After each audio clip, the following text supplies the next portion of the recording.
Hi, I'm Joel Richardson, and this is The Underground.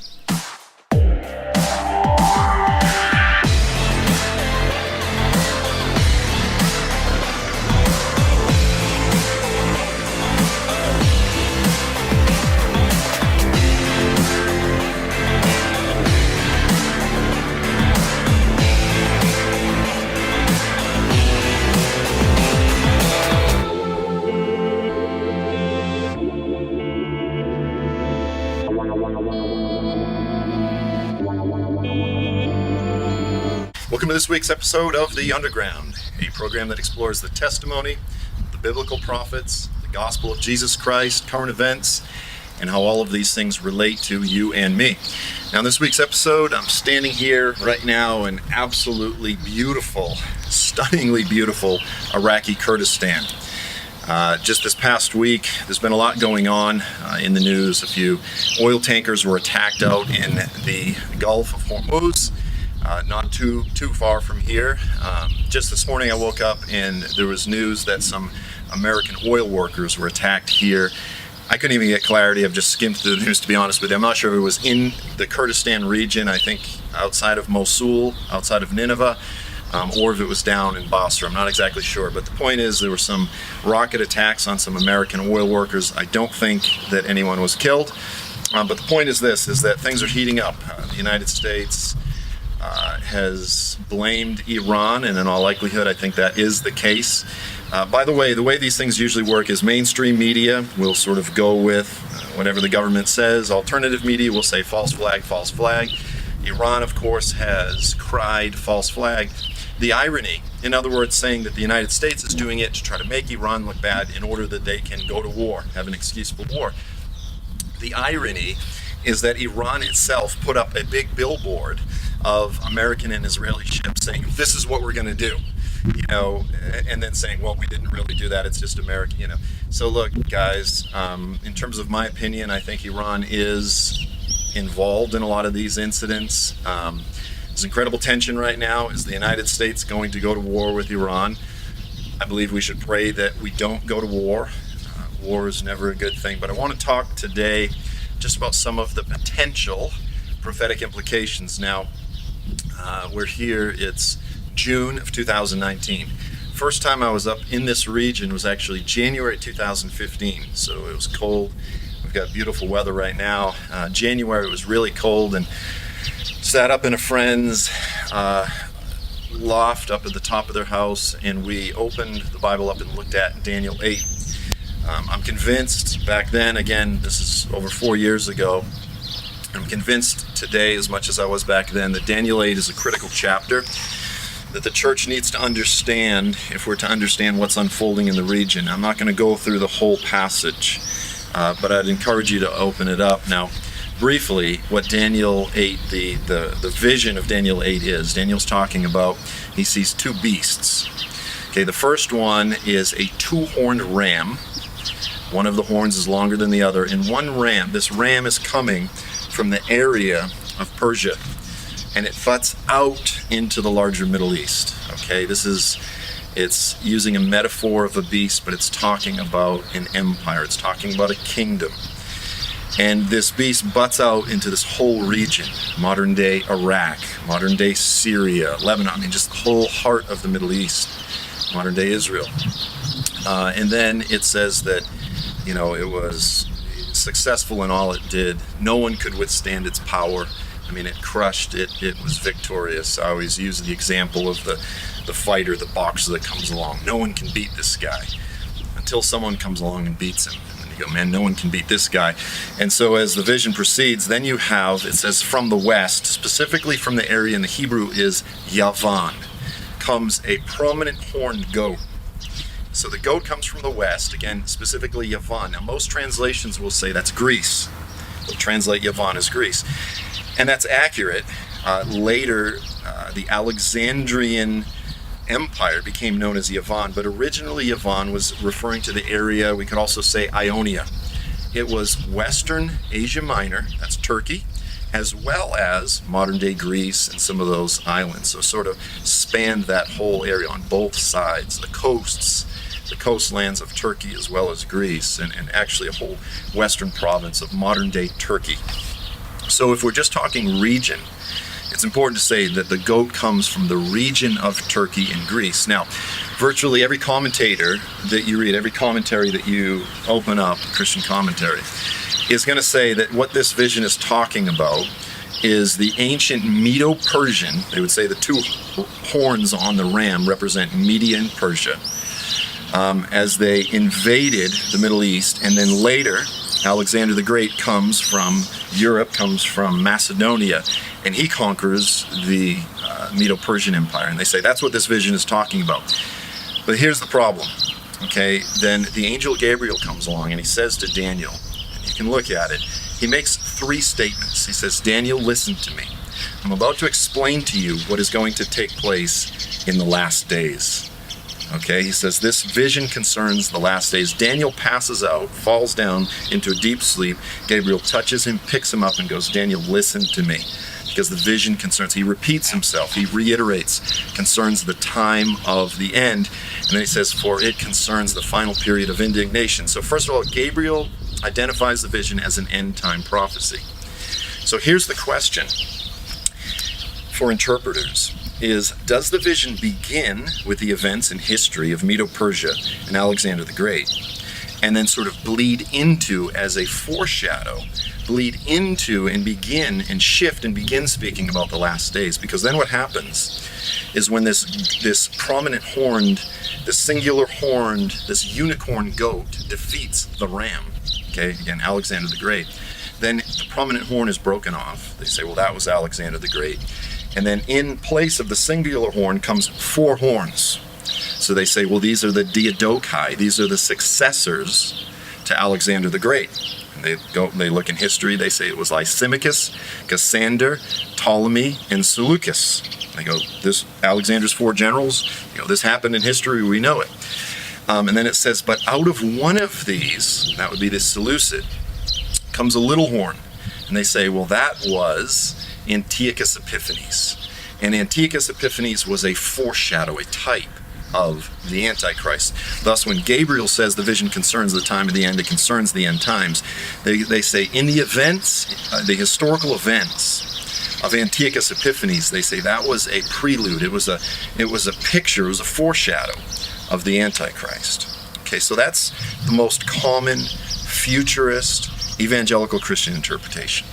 And what I suggested 15 years ago, and what I still think is a very solid option. Now, let me say this. I am not 100% convinced that this is the case, but I think it's a very solid interpretation. And let me say this.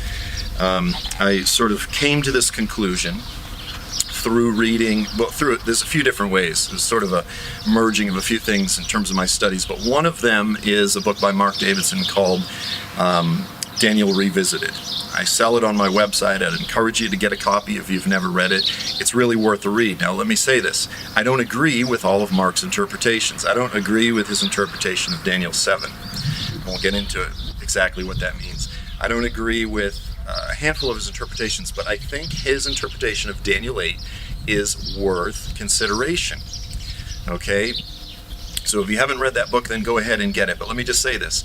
What we're talking about is what I call the consistent futurist interpretation of Daniel 8, which means this, is that when Gabriel says to Daniel, this vision concerns the time of the end, he's not talking about events in history that bleed into the last days, that sort of just are a prelude, but that the entire vision itself is actually an end-time prophecy.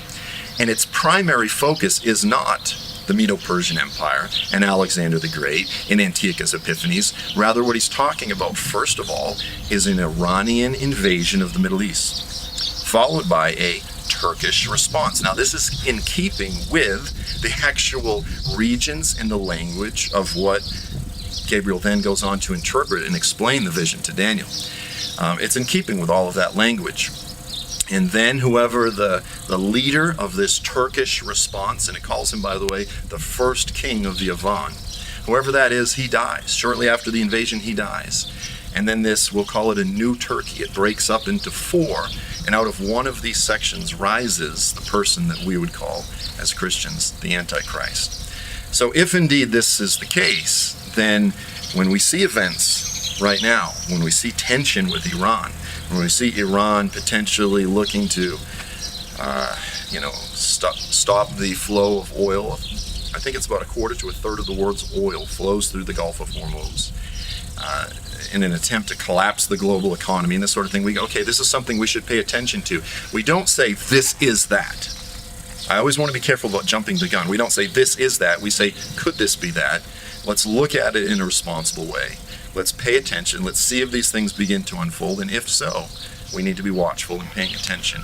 We need to be so careful as Christians not to be the boy that cries wolf. This is that, this is that, this is that. Because most often it's not that. But sometimes world events align with biblical prophecy, and when they do, when the contours of the mountains, as they were envisioned by the biblical prophets, begin to align with the contours of what we see today in the news, in the geopolitical contours of the earth, and they begin to align, we go, okay, let's pay attention.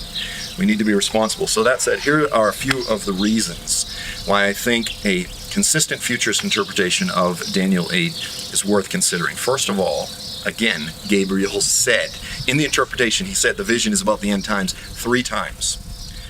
We should pay attention to what Gabriel had to say.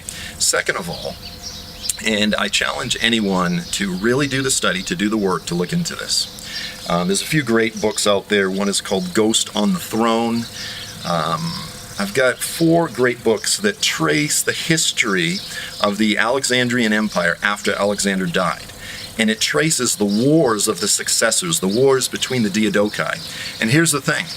After Alexander died, there were not 4 divisions of his empire. Initially, there were like 25, 26. And then after a few years, it came down to where there were 5. And there were 5 major divisions, as well as a handful of other smaller divisions, for well over 20 years. It was like 22 some odd years before one of these generals finally died, and then it was down to 4. But here's the thing, and this is after what's called the Battle of Ipsus. This is like 23 years after Alexander dies, and a guy named Antigonus got killed. Antigonus Monophthalmus, they called him. He was Antigonus the One-Eyed, not because he only had one eye, because he lost one eye. He's kind of like John Wayne in the movie True Grit. He was much older than all the other guys. He was overweight. He had one eye, but he ran circles around them militarily, strategically. He's just a great character. But the point is this, is that the prophecy says after the singular horn is broken off, 4 come up. That is not what happened in history. It's important because it was not just Lysimachus, Cassander, Ptolemy, and Seleucus. It was those 4 and Antigonus. And it was 22, 23 years until Antigonus, who was the best of all of them, by the way. Why does he get left out of most of the commentaries? Because Christians are essentially assuming that it's historical and then sort of trying to shoehorn history in to fit with what they read in Daniel, but that's not accurate.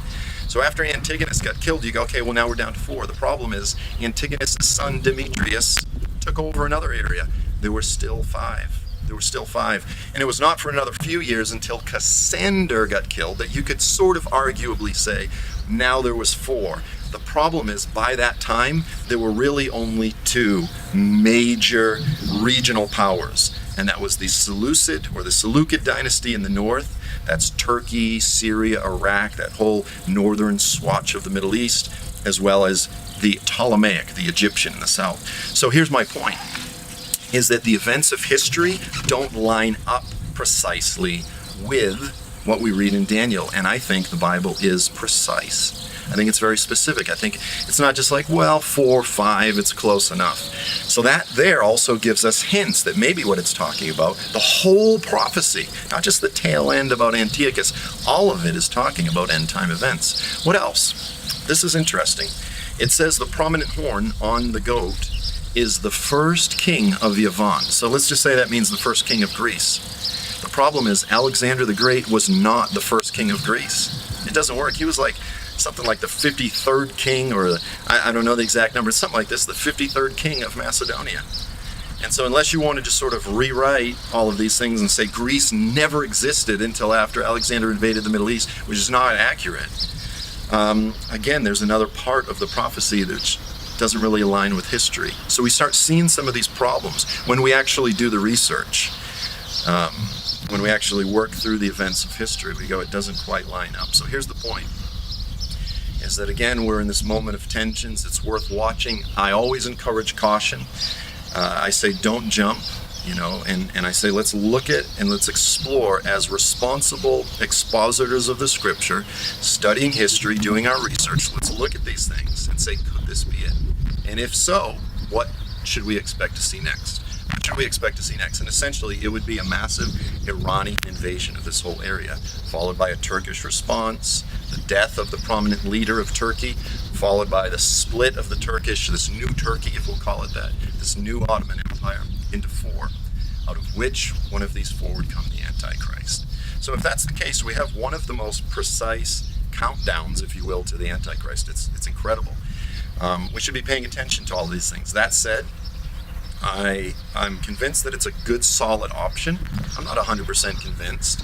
It's possible that all Gabriel meant is that it bleeds into the last days, and that it is just kind of using looser language, and although there were 5, it really just meant 4. And I don't think that's what it's saying, but it's possible.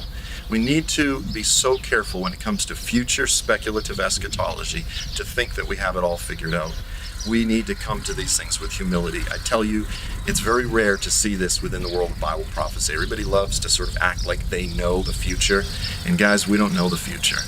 You don't know the future. I don't know the future. The best that we can do is peer into His Word, study, pay attention, and watch. Now, that said, all of this said, as followers of Jesus, as students of the Scripture, our primary focus is not just the unfolding of biblical prophecy. Our primary focus is the fulfillment of the Great Commission. Okay, so you look out right now, you look at all these things, the natural human response is to say, well, wait a minute, Joel, if there's potentially a war about to break out, you say just this morning there were some Americans that were attacked not too far from you, why are you there? The natural human propensity is to say we need to withdraw, we need to protect ourselves, we need to enter into a mode of protectionism. How can I protect myself, my family, my assets, etc.? Because we focus on what Satan is doing. Satan's always up to something. But guys, God is always up to something, and He's 10 steps ahead of Satan. And so as believers, our primary focus is not like, let's just talk biblical prophecy, what's unfolding, let's get a shiver up our spine, this sort of thing. That stuff's important. But the main thing that we need to be focused on is saying, behind all of this, what is God doing? And the bottom line is, guys, right over here in Iran's trying to take over the whole region, and right under the regime's nose, the Iranian church is growing faster than at any time in human history. And I've had a pastor on multiple times on the show that is part of that movement. It's growing in Afghanistan, in Iran, and throughout this whole region. The church is exploding. The fastest growing church in the world is, just by the way, Iran. I'm looking at these mountains. I'll edit in some pictures of the mountains. It's kind of a hazy day today. Just over this mountain that I'm looking at, that's the Iranian border. It's not far from here at all. Just this way is the Turkish border. We're right up here, sort of at the 3 corners: Kurdistan, Iran, and Turkey. I mean, this is like the heart of the Middle East. This is the epicenter of where the principalities of Persia and Yavin are clashing for the control of this whole region. But the bottom line is, if God's doing all of these amazing things, I want to be part of it. This is where I want to be. And so as Christians, as the closer that we approach the times of chaos, war, we need to be focusing more on what God is doing, and then constantly asking ourselves, and this is what I always want to encourage anyone that listens to me, anyone that watches these programs, I want to encourage you all, constantly be asking the Lord, what are you doing? And oftentimes it requires a little bit of a peek behind the curtain, because everybody loves to focus on the negative and not the positive. We should be focused much more on the positive, and then say this: Lord, where is the opportunity? Where is the divine gospel opportunity? How can I participate? How can I support what you are already doing? So I'm up here right now with FAI, Frontier Alliance International, working throughout this whole area, doing humanitarian and gospel work. And it's a blessing, it's a privilege for me to partner with FAI. I always encourage any of my viewers, if you want to partner with what the Lord is doing throughout this area, you want to partner, you can partner with FAI. If you want to partner with GCM, the underground church movement. You can partner with GCM. You can pray. You can connect with them on a relational level. You can get personally involved. You can support them financially. There's a lot of different ways that you can connect. These are two of my dearest friends, and it's my family. And so I love to connect the heart of my hearts with those of you that are my friends and viewers, and because I love to pull everybody into things that God is doing in the earth. Amen. So I just wanted to do a sort of a quick little update overview since I'm here in beautiful Iraqi Kurdistan. I look forward to seeing you all next time. Until then, I'm Joel Richardson. This is The Underground.